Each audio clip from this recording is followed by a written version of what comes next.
Order! Order! You are an incorrigible delinquent at times. Behave yourself, man!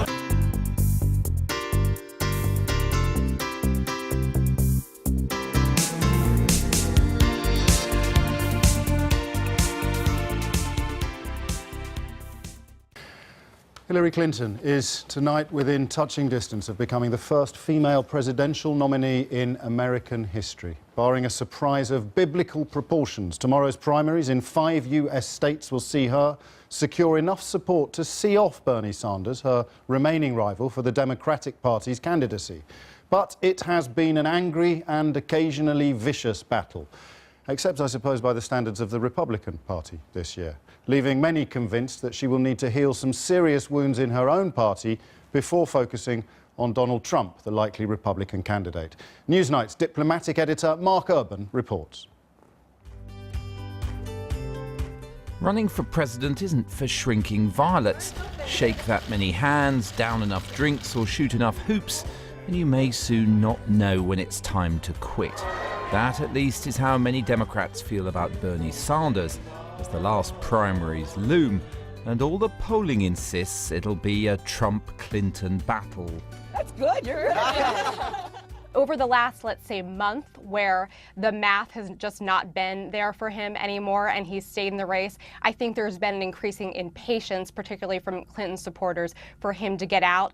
But it is perfectly appropriate for him to stay in until tomorrow. There are primaries in 6 states tomorrow. California alone has 546 delegates up for grabs. Hillary Clinton is just 23 short of getting the 2,383 delegates she needs to secure the nomination. It's almost impossible for Bernie Sanders to win now, but he may have shown his party the path to a different type of politics. What the party establishment is learning from this experience in 2016 is that the party is going through a transition. The real energy in the Democratic Party here is in the progressive wing, and I think what it shows is it foreshadows a lot of fights to come within the Democratic Party as it evolves into something considerably more progressive than it is right now. I want you to listen to me. Everyone now, though, expects this election to be Clinton versus Trump, and his supporters have been stepping up attack ads that play on public distrust of the Clinton clan. I never told anybody to lie. That's all I can say. These allegations are false. She, too, is turning her campaign towards the main event.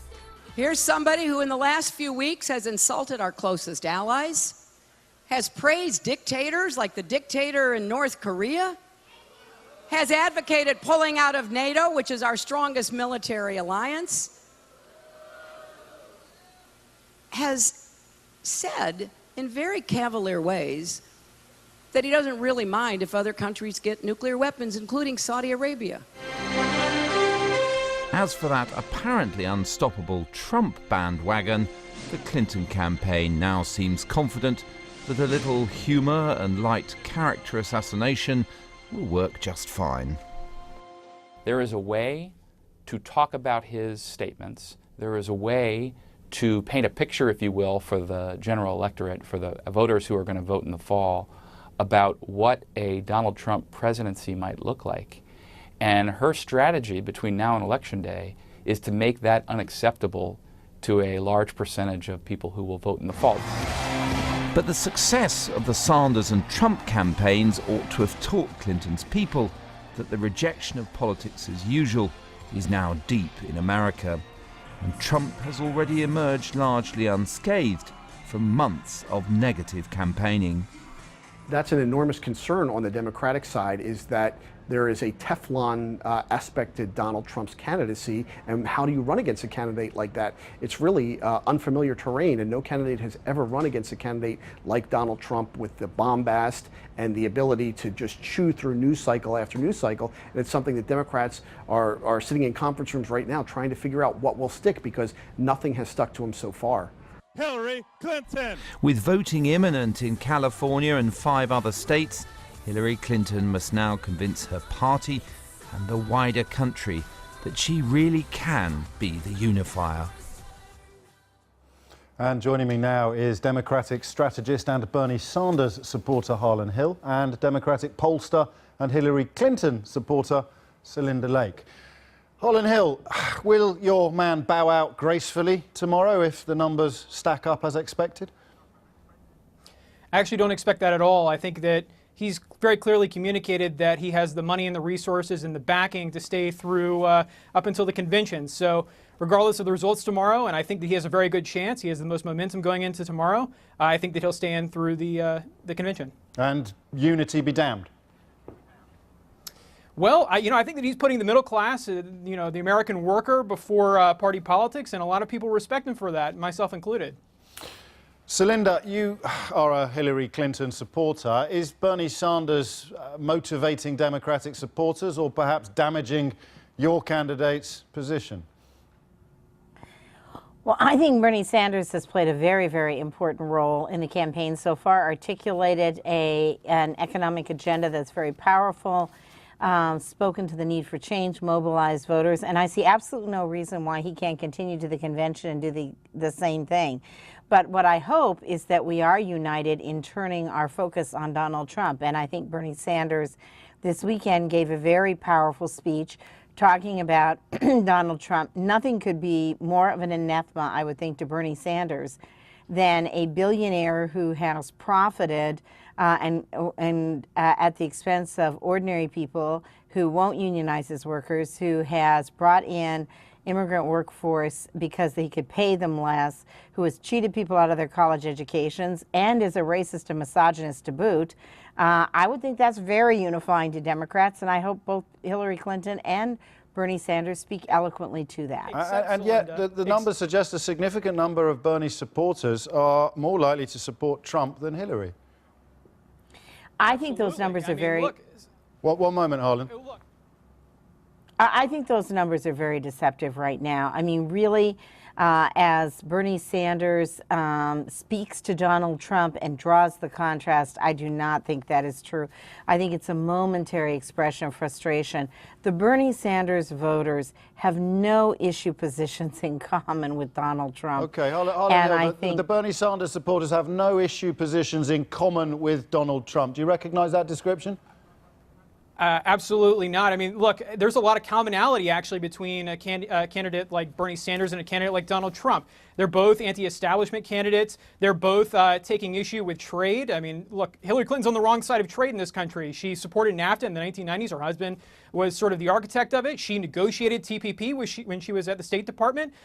Between the two, it's going to lead to millions of jobs exported overseas. I think the American middle class has had enough. The American middle class cannot compete with slave labor in China and Mexico City. And so they're doing very cold, hard calculus, and they're saying, I don't really like Trump, but, Hillary Clinton's on the wrong side of trade. Look, she's a neocon. She supported every war since Vietnam. She voted for the invasion of Iraq. She's on the wrong side of history. She's a multimillionaire in her own right. So, I mean, these dispersions that she... that Donald Trump is harder to relate to because he's extraordinarily wealthy. I think that they also stick to Hillary Clinton. You are a Democratic strategist. Who would you vote for? I've done over 120 campaigns. If it was Clinton versus Trump, who would you vote for? Right now, I'm taking a very, very hard look at Donald Trump. I can't believe I'm saying it, but I'm going to be really honest with you. I'm taking a hard look at him. I think that Hillary Clinton has a 30-year track record of lies, deceit, and fraud. I don't trust her. She's on the email server is really the straw that broke the camel's back for me. I think that she put her own political expedience ahead of national security, and she destroyed evidence as part of the investigation. I've got real issues with her. I don't trust her. Celinda, this is the real deal. This isn't opinion polls. This is a fully paid-up Democratic strategist who's thinking of voting for Donald Trump. You've got a problem. Well, he's got a problem, but I cannot imagine, Harlan, the end of the day, that you are going to vote for someone who called a judge who had been born and raised in Indiana, that Mexican judge, who said, my black voter, who disses women the way he has treated women, who wants to expand nuclear weapons. Really, I can appreciate, Harlan, you're frustrated, but I cannot imagine in the end of the day that any Democrat would vote for Donald Trump. And the data shows that it's less than 7 to 9% of the voters. I think our bigger issue is turnout, and I think what we have to do... 7 to 9% in a presidential election is actually very meaningful, particularly where it happens. I mean, you know this better than anyone. I mean, you're probably one of the top pollsters in the Democratic Party, right? I mean, you know, in certain states and among certain constituencies, that swing vote could be very meaningful. I am sure that Bernie Sanders will endorse Hillary Clinton, and I am positive that he will do everything he can in his power because of what he stands for and what he believes in and the kind of person he has lived his whole life to be, to reassure people that Hillary Clinton is the better vote over Donald Trump. I mean, look, we saw this same kind of fight in 2008, and there was all this discussion about would Hillary supporters really vote for Barack Obama, and Hillary voted for Barack Obama, and all of her supporters did as well. Harlan Hill, Celinda Lake, many thanks indeed. I've been getting away with it all